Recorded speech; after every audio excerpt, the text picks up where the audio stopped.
Well, I knew it was a damn good show.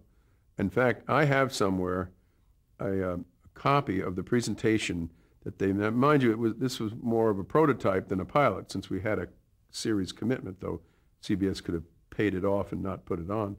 But Jim and Alan wrote for me and for CBS a presentation which is half prose and half of it is hunks of scenes, like that scene where Mary goes in to see Lou to get the job.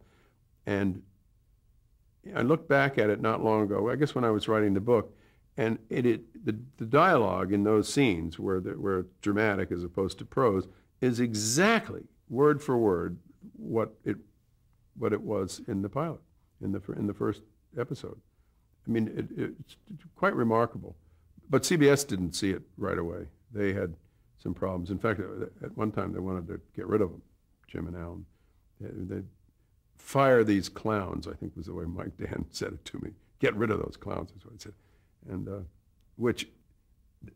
this is where some of my fame comes on. That is one of the first times I really could, face down a network guy, because I knew I had, something really good, and just because at that moment, and Mike has many talents of his own, he was too blind to see it.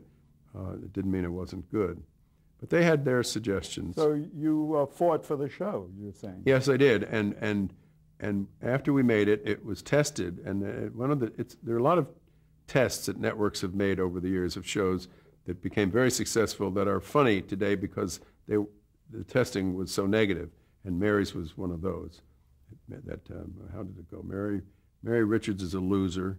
Rhoda is to New York, by which they meant Jewish, though they didn't say that. And Phyllis is abrasive. Everybody was wrong. They didn't like anything about it. But they had committed to it, so they put it on.